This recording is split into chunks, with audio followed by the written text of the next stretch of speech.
Welcome to Art Ed Radio, the podcast for art teachers. This show is produced by the Art of Education, and I'm your host, Tim Bogantz.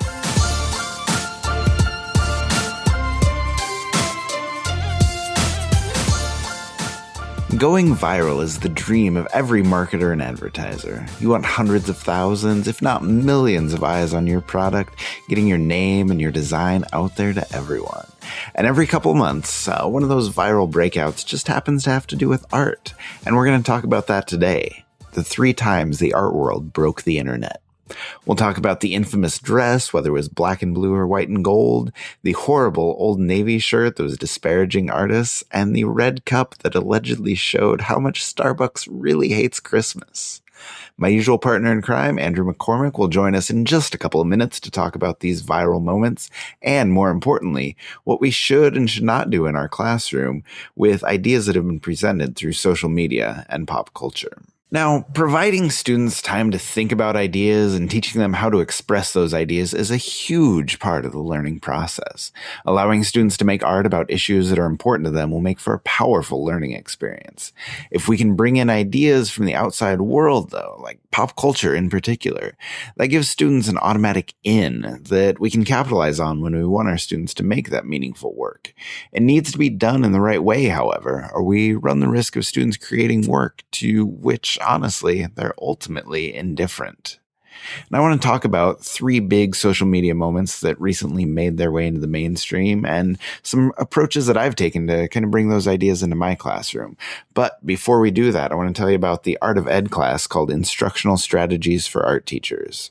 Now, hands down, this is my favorite class to teach.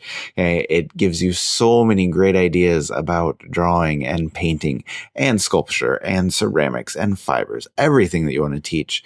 And not only does it show you new ideas, but it shows you how to present those new ideas in really interesting ways that are going to engage and hook your students. And every time I teach it, I come up with new ideas. The discussions are second to none, and it is just a great experience from beginning to end that really can transform not only what you're teaching, but how you're teaching. And if that sounds like something that you are interested in, check out theartofed.com, click on the classes tab, look for instructional strategies. It is a 5-week class that is worth 3 credits. Whether you're looking for just professional development hours or you need some grad credits, it is a great option. Highly recommended. Now, in the last year, we've been presented with 3 great examples of sort of viral moments that were really widespread, yet were approachable to the classroom in some extent. We had the infamous dress. Was it white and gold? Was it black and blue? And it seemed to just explode everywhere. It showed up on BuzzFeed and then moved on to Twitter and Instagram and Facebook, and everywhere you looked, we're having this argument about what color this dress is and what you see.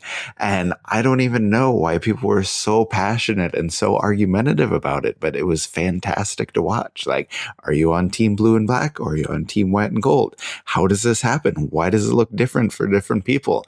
And all of these crazy theories are spouting up and just going crazy with all of the different ideas that were out there. And I tried to figure out, how do we bring this into my classroom? Like, do we want to look at the science of how we see color? Do we want to look at some artists that deal with color? And ultimately, I decided that the Impressionists were the way to go. And in particular, I thought Claude Monet was the best approach, where you can show them his cathedrals or his haystacks or whatever else he's looking at, and how he would paint them over and over and over again. And at different times of the day, light hits things and shows things in different ways and in different colors. And that really, when I presented that to my kids, that really gave them the aha moment to kind of see, why is this happening with this dress? And it's just different factors of light for different people. And I guess that takes some of the fun out of the argument, kind of takes the wind out of their sails. But, if you can teach something having to do with that moment, then I think that's an opportunity that we need to take advantage of. Now, the second big one more recently was just the Old Navy shirt, and I assume everybody has seen this. But if not, it was basically a simple white shirt with black writing that said "Aspiring Young Artist," and then the word "artist" was crossed off and filled out with "president" or "astronaut," and somehow meaning that being an artist is sort of a second-rate job. We can forget about that because we want to aspire to something bigger, something better, and a lot of art teachers were really offended by that, which I can understand. Like me personally, I'm not going to get that worked up about it, but I can see where people do. My big question is just, how did this happen? Like, how did an offensive shirt like that, or just a bad idea of a design like that, get approved through so many different channels and so many different times until it finally gets made and put out there? And I just can't believe nobody thought to stop that, or at least stop to think and say, hey, maybe this isn't such a good idea. But again, whether that's a good idea or a bad idea, it still gives us an idea in our class of what we can do with that. And I took that chance to show my kids, all the different ideas and all the different jobs that are out there for what you can do as far as design careers, art careers. And if you are an aspiring artist, like that's not something to be brushed aside. There are a lot of good opportunities out there, and that gave us a chance to talk about it. Okay, and then lastly, the Starbucks cup, the simple red cup that Starbucks wanted you to draw and make your own design, came into this huge brouhaha about how Starbucks hates Christmas because they took all of their Christmas symbols off of the cup. And I was just hoping we could have a simple red design. I see no problem with that. And, for me, that one was, I guess, probably the most vapid argument, because it seems so meaningless. Like, how can a simple cup be offensive? But you take it with what you can get. And again, if you can teach a little bit about that cup and about the design issues that go behind it, then hopefully we can come up with something good. But sometimes it goes beyond sort of the simplicity and the every once in a while vapid discussion revolving around these pop culture moments. Like when we think about it, the color of the dress really doesn't matter. And there can be a lot more meaning found with some deeper issues, some more complex thoughts, and some more difficult discussions.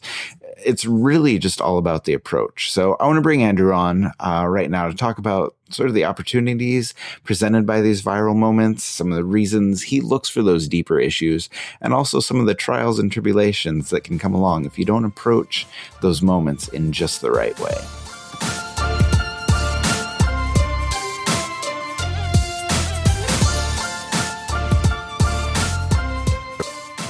All right, Andrew, welcome. How are you? Hey, man, I'm doing good. How are you doing tonight? I'm doing well. We're going to just jump right in. I'm going to start with the biggest, most important question. Okay, for you, was the dress blue and black or white and gold? It was white and gold, and it was a crappy photo of a white and gold dress. That is my final answer, and I'm sticking to it. Right, I believe in with my background in graphic design and Photoshop, and digital photography, that was a white and gold dress that was just purely poorly lit. That's my answer. All right, I am team blue and black. So we're gonna have to fight about this, I think. Okay, throwdown time a year after the fact. I remember going to a professional development day, like right as that was at its peak of fury. And there was a science department that was ripped asunder by the arguments of optics and rods and cones and human eyeballs. And I was just like, I'm the art teacher. And like, just be quiet, people. That's awesome. Yeah. Okay, so my experience with that one is I took that into my classroom because my kids were responding to that quite a bit. That was big for my kids. And we talked about Monet and just how, even though he's painting just these boring haystacks, Right. like he actually makes them interesting because of the effects of color and the effects of light. And so we talked about sort of how, artists see that, how artists study that, and kind of how it relates to that pop culture idea and what we're seeing with the dress, whatever color you think it may be. Man, you win the day, because here's what I did. I taught at the time I was teaching 4 sections of technology and art. I was like, I'm gonna have my kids read an article about the science of how and why people see it differently. Yeah. And I had them open up the article on our learning management system in the first class. Like, all right, guys, why don't you read this article? And I'm waiting for everyone to be like, yeah. They all just groaned, and I didn't even do it with the other 3 classes. It was just like, okay, clearly they don't care. So you took it and spun it in a really fun and interesting way. So that's cool. Yeah, well, and I think, even though that is just kind of a ridiculous concept of what color is this dress, actually, I think it does bring up a little bit bigger topic for discussion. Like, in our classroom, do we want to capitalize on pop culture like that? Can that teach our students a little bit bigger lesson? Like, what do you think about that? That's really interesting, because we're starting by talking about the silly dress and social media, but I do think as teachers we should be flexible in what we do and how we do it in our curriculum and planning to be able to pivot. But right. I am like 0 for 3 on tying in fun little internet meme, moments of the day things. Like, I strike out all the time. Where I've actually had more success is getting my students to talk and think and create artwork about more heavy topics. So right. With all of the unrest that sort of circled around Ferguson, Missouri last year, to get students to look at examples of artists who deal with race, that's where I've actually felt like I've made a little bit more hay in capitalizing on the day, the moment of what's happening in the day. So. Yeah, and I think it just kind of comes back to engagement more than anything. Like, if you can engage kids with pop culture, then do it. If you can use that to teach bigger lessons, make use of that opportunity. But, if it's not working for you, then, you need to find other ways to engage. Yeah. So, but I do want to, we're going to keep talking pop culture anyway. So, okay. Keeping with that. Let's not get too heavy. Let's get back to the fickle pop culture stuff.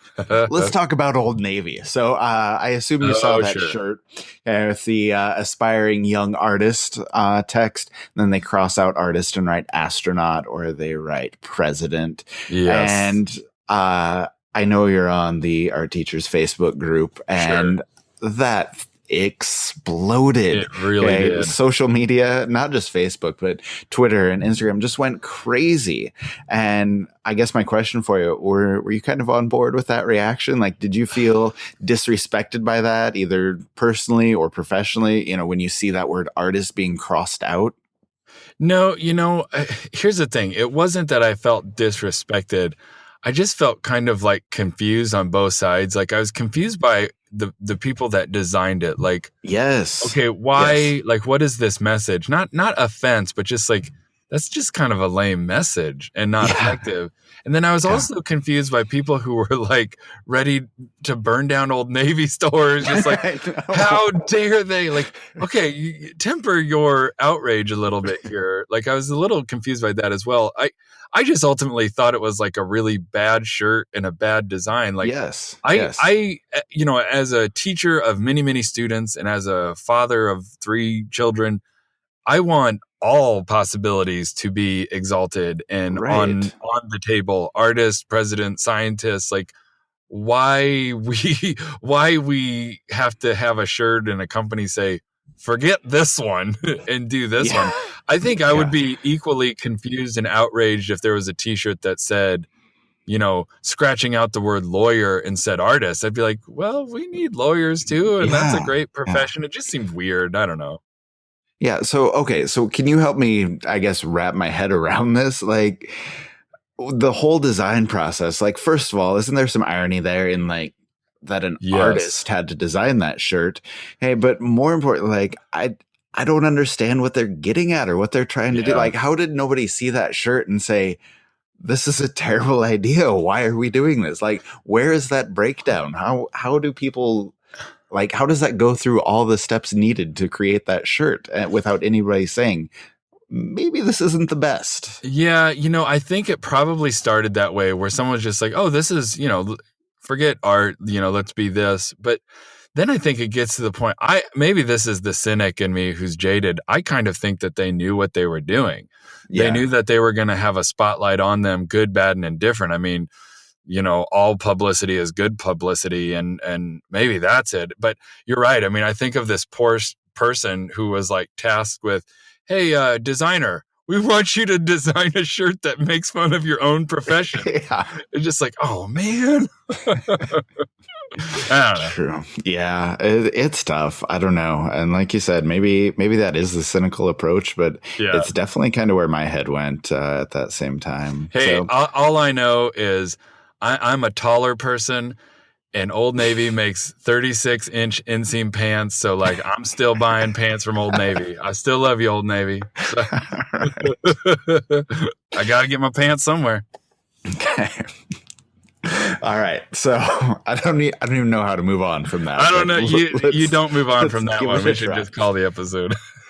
So I was using that, again, bringing it back to my classroom to talk about careers and, what design professionals do and all of that. And I guess the question that comes out of that is, how important is it for us and for our classes to, be seen as relevant or be seen as applicable? Like, what jobs are out there for kids? How important is that for us to kind of teach and present to our kids? Okay, now we're getting to some real substance here, because that's actually, for some reason, I have never talked to my students about the difference between what it takes to be a designer and to think like a designer versus a quote unquote artist. And I actually think that this could cause a lot of division amongst art teachers. But I teach a number of classes that are called tech and art. And I told them, at the beginning of this year, I said, I want you to think like designers. I want you to think about, there is something missing, there is a void, there's a niche, there's a need, and I am going to make something that is visually appealing, that has a story behind it that will fill that void. And I do think that that's a slightly different view of looking at, students who take art as future little artists. I gotta say, I'm kind of less interested in thinking about my students as, the next Damien Hirst, and a famous artist.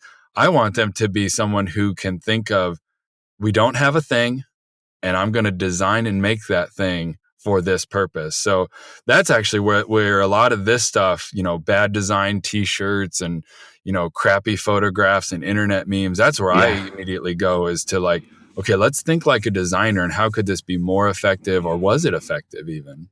Yeah. And I think that's important because, not all of our kids are going to be design professionals, obviously, but the skills that they can learn are applicable in so many places. So I think that's a really good approach. But sticking with that design theme, we definitely have to talk about the third time that the art world broke the internet, the Starbucks Red Cup. And now, honestly, I could not care any less about what Starbucks puts on their cups. But where are you with the Starbucks Red Cup controversy? I do feel like I've definitely got more of a side on that one. I'm just kind of confused and indifferent about the whole Old Navy thing. But the Starbucks thing, I squarely sit on the side of like, that cup's fine. Like, everyone just chill out and stop drinking so much coffee because you're over caffeinated and cranky about kind of silly stuff. The funny thing about that is, I did think it was silly. Everyone sort of uproar about it.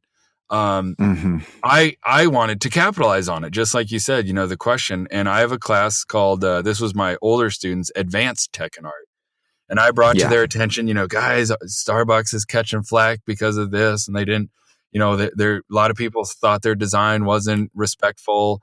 And I said, we're going to design our own different coffee cup holders, the coffee sleeve cozies, whatever you want to call it. And we're going to think about what makes for a good, attractive sleeve. And you're going to make 3 of them and there's going to be a theme. I'm telling you, I could not have designed a crappier project. My students were so not into it.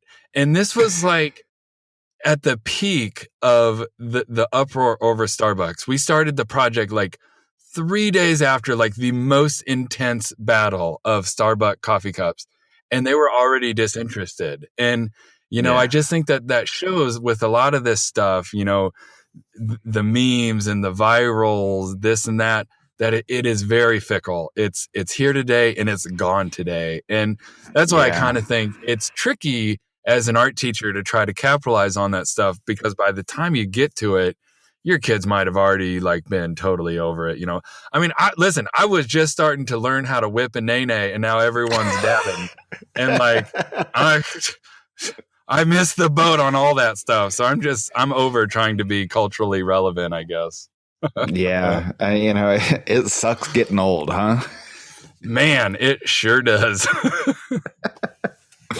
No, it makes it tough, but I think there are some lessons to be learned with those issues. But like you said, sometimes those fickle things, those things that are viral and then gone immediately. Sometimes they make for great lessons, but other times you want more substantive stuff, and so it very much makes it difficult to capitalize in that. I guess in the right time frame and in the right way. So. I guess, do you have any advice for teachers out there? Like when they see something pop culture related, like what do we need to think about when we're trying to bring that back to our room? Yeah, for sure. I mean, I think I would, from my own experience, I would tread lightly and carefully and deliberately and really think about if it's worth it, because by the time you get to it, it may have already lost its cachet. But then also, I think if you are going to jump into it, it better be something that you really do care about. So, I didn't really care that much about the coffee cups. So then when my students' interest started to fade, I was also right there with them, whereas if it was something that I was truly passionate about and could tie in and connect to other things, then I think it would have had a little bit more sustainability. So, be careful, be deliberate, I would say. All right. I think that is some great advice. And that's going to wrap it up for us. So, Andrew, thank you very much for being on our show tonight. Hey, man, no problem. We'll talk to you later. All right. We'll see you soon. Bye. Bye. Things can go viral for any number of reasons, sometimes by chance, sometimes by design, but it's always cool when our little slice of life moves into the mainstream. It can be art, it can be art education, it can be design. But when that happens, when we have a spotlight shining on what we do and what we teach, let's jump on that chance to educate our students. Hey, use that black and blue dress to teach the effects of color and light. Use that Starbucks cup to open up a discussion on design issues. Utilize the opportunity presented by that Old Navy shirt to show your kids all of the careers that are available to artists. Our subject is unique in how much visual culture leaks over to our classrooms with just about every age of students. There's not another discipline where so much of social media can be tied directly to our learning outcomes. Art is unique in this way, and we, as teachers, need to take advantage of those opportunities when they're presented to us. The art world isn't always going to break the internet, but when it does, we had better be prepared.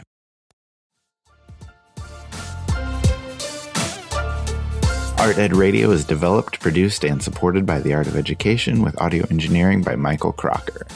We appreciate you that have subscribed to the show, and we appreciate all the comments we received on iTunes because we're always looking to get better. Hit up theartofed.com and click on the podcast link where you can find this and every episode, including a ton of resources that can come back to your classroom immediately. New episodes are released every Tuesday, and I will be back next week talking color theory with the always amazing Andrea Sluzarski.